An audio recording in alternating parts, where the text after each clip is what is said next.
Hello friends, welcome to BK पर्यटन class. आज मैं लेके आई हूँ कक्षा 10 का सामाजिक विज्ञान। चैप्टर का नाम है क्या? संसाधन एवं विकास। संसाधन एवं विकास के चैप्टर के बारे में आज हम लोग क्वेश्चन करते हैं। देखिए हमारे पहला प्रश्न क्या है? बहुवैकल्पिक प्रश्न। हमारे बहुवैकल्पिक प्रश्न में पहला क्वेश्चन ये है, पंजाब में भूमि निम्नीकरण का निम्नलिखित में से मुख्य कारण क्या है? पंजाब में जो भूमि निम्नीकरण का मुख्य कारण क्या है? पहला ऑप्शन है गहन खेती, दूसरा क्या है अधिक सिंचाई, वनोन्मूलन और क्या है अति पशुचारण। तो देखिए हमारा इसमें से कौन सा सही होगा?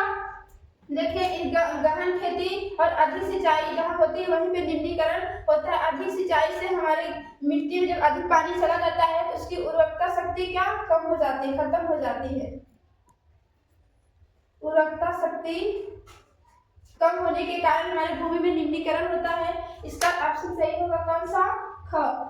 अधिक सिंचाई अगर हम करेंगे तो हमारे भूमि का निम्नीकरण होगा। निम्नलिखित में से किस प्रांत में सीढ़ीदार खेती की जाती है? तो देखिए पंजाब, उत्तर प्रदेश के मैदान, हरियाणा, उत्तरांचल। हम लोग पहाड़ी क्षेत्रों में सीढ़ीनुमा खेती कर सकते हैं। इससे क्या होगा? हमारे मृदा अपरदन से बचेगा।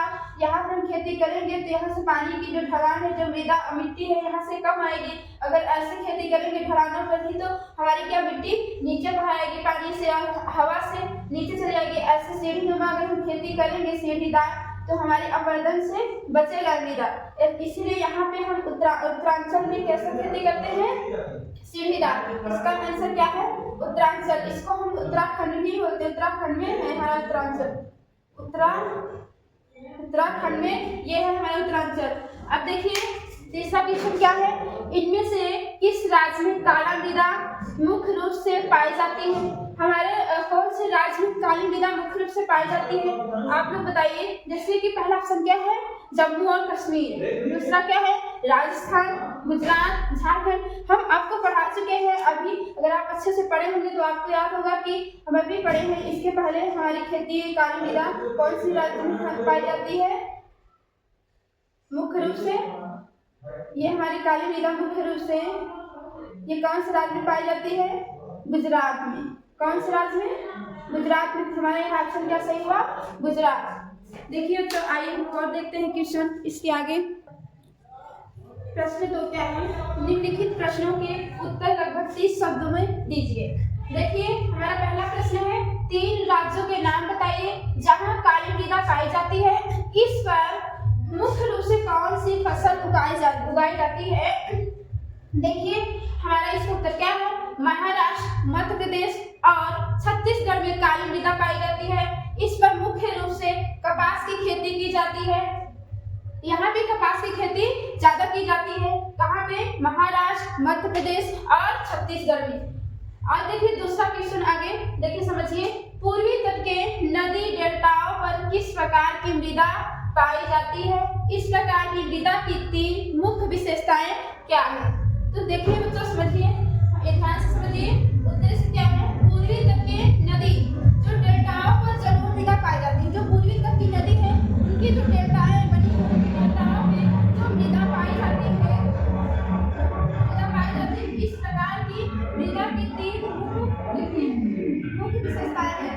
यहाँ पे क्या है? 3 मुख्य विशेषताएं, ध्यान दीजिए। जलोढ़ मृदाएं बहुत उपजाऊ होती है।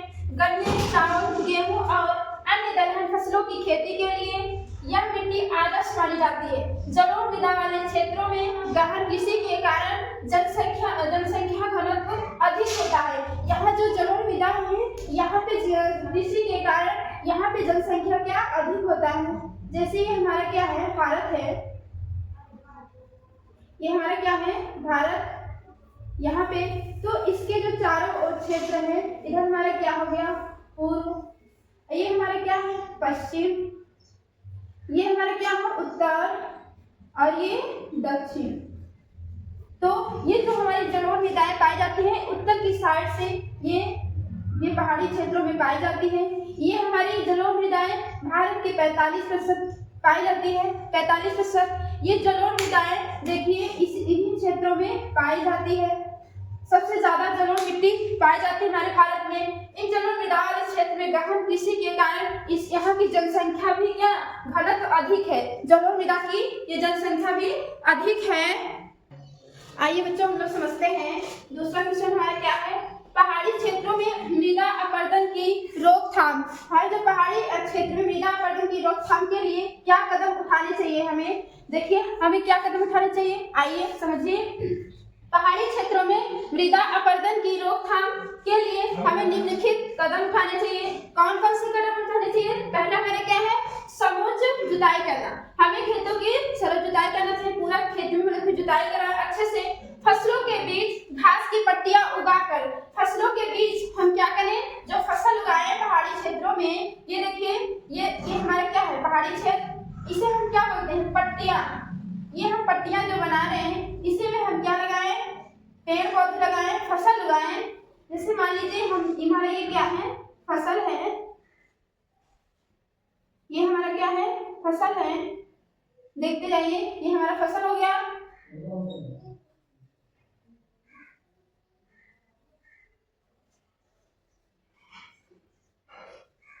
ये हमारे छोटे छोटे फसल है। मान लीजिए हम फसल उगाए, हमारी क्या है छोटी छोटी पट्टियां हैं। कृषि करें और पौनों द्वारा जनित बल को कमजोर करना। अगर हमारे मान लीजिए पौनों द्वारा हवा द्वारा अगर जो मिट्टी है उसको उड़ा के लाएंगे तो यहाँ पे रुकेंगे। यहाँ से कैसे जाएंगे, क्योंकि हमारी जो पट्टियां बनी है उड़ेंगे नहीं, रुक जाएंगे। वही चीज यहाँ पे बता रहे हैं कि फसलों के बीच जो घास की पट्टियां हैं, जो हमारी घास की पट्टियां हैं उसको उगाकर पट्टी कृषि करें और पौनों द्वारा जनित बल को कमजोर कर देता है। हमारे पौनों द्वारा जो हवा है जब उससे मिट्टी उड़ेगी नहीं, जब रुक जाएगी उसे क्या कमजोर कर दिया। पेड़ों को कतारों में, जो पेड़ की जो कतार है उसको लगाकर रक्षण मेखला बना सकते हैं हम। छोटे छोटे जैसे हम बोलते हैं मेड़, इसको हम अगर बोला जाए तो जैसे चारों इसको क्या बना दे, खेत के चारों ओर हमारा क्या है ये मेड़ है। मान लीजिए हमारा खेत है, इसके चारों ओर हम क्या बना दिए मेड़ बना दिए। इसके वहीं से पेड़ों के कतारों में लगाकर हम इसके छोटे छोटे हम पेड़ लगा सकते हैं किनारों पे, कतार पेड़ों के, जिससे हमारे इसकी क्या रक्षा बन जाएगी, जिससे हम मेड़ बोलते हैं। मेड़ को हम रक्षक मेखला के नाम से भी जानते हैं, मेड़ को हम रक्षक मेखला के नाम से जानते हैं। ये हमारे क्या ये खेतों या फसल के जो फसल करेंगे उसके रक्षक मेखला किनारे किनारे लगा दिए। हमारा ये जो खेत है वहाँ की ना मिट्टी जाएगी कहीं से, न हवा से न पानी से भी बहेगी नहीं, हमारे मृदा का अपरदन नहीं होगा, मृदा अपरदन से रुकेगी। इसी को हम क्या बोलते हैं पहाड़ी क्षेत्र में अपरदन के उठाने की कदम उठाए कि हमारी अपरदन जो क्रिया है उसका रोकथाम हम कर सके। तो अगर हम मेखला बनाए हैं तो उसका रोकथाम हम कर रहे हैं। देखिए बहुविकल्पी प्रश्न हमारा क्या है। पहला प्रश्न है, किसने कहा था कि संसाधन को नहीं बनता, संसाधन नहीं होते हैं। किसने कहा था संसाधन नहीं होते हैं, बताइए आप लोग। पहला क्वेश्चन है जिम्मरमैन, महात्मा गांधी, संदीप पांडे, इनमें से कोई नहीं। कौन सा सही होगा, तो हमारा पहला ऑप्शन सही होगा जिम्मरमैन। जिम्मरमैन ने बोला था कि संसाधन होते नहीं बनते हैं। संसाधन जैसे कि कोई भी संसाधन हो, कोई भी चीज हो, उसको मनुष्य बनाता है या किसी भी टेक्नोलॉजी से उद्योगों से बनता है, संसाधन बनाया जाता है। ये किसने बताया, जिम्मरमैन ने। हमारा दूसरा क्वेश्चन है, निम्नलिखित में से कौन सा संसाधन प्राकृतिक संसाधन है। भूमि, भवन, मानव की योग्यता, इनमें से कोई नहीं। बताइए मानव की योग्यता हमारी ये संसाधन प्राकृतिक संसाधन है, नहीं। भवन भी प्राकृतिक संसाधन नहीं है। हमारे प्राकृतिक संसाधन क्या होगा, भूमि। भूमि हमारी प्राकृतिक संसाधन है। ये हमारी प्रकृति है जो भूमि को हम प्राकृतिक वजह से हमारे पेड़ पौधे अगर अधिक हैं वहाँ पे सिंचाई होगी, हमारी भूमि के क्या ये रक्षक होंगे। तो हमारा कैसा संसाधन है, प्राकृतिक संसाधन है। तीसरा क्वेश्चन देखिए बच्चों समझिए, तीसरा क्वेश्चन क्या है, ज्वारी एवं तरंग ऊर्जा उत्पादन हेतु भारत के अधिक अनुकूल परिस्थितियां पाई जाती हैं। कौन कौन सी परिस्थितियां हैं, देखिए हमारा पहला क्या है, मन्नार की खाड़ी में, खंभात की खाड़ी में, गंगा नदी में, कोसी नदी में। इसमें कौन सा सही होगा, तो हमारा क्या सही होगा, खंभात की खाड़ी में हमारी अधिक अनुकूल परिस्थितियां पाई जाती हैं। चौथा क्वेश्चन क्या है, कौन सा ऊर्जा स्रोत अनवीकरणीय है।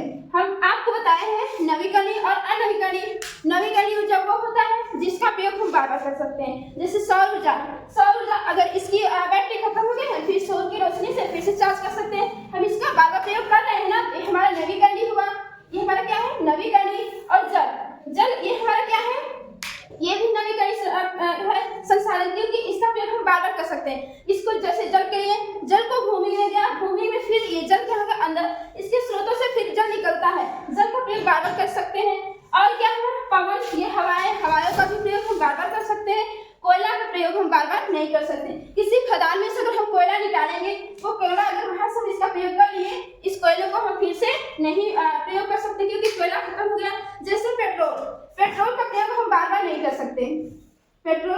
प्रयोग हम बार बार नहीं कर सकते। ये भी हमारा क्या है, अनवीकरणीय संसाधन। कोयला भी, पेट्रोल।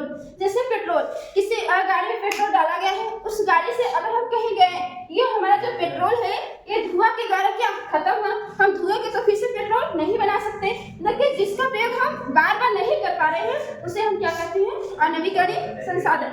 इसके आगे हम आगे देखेंगे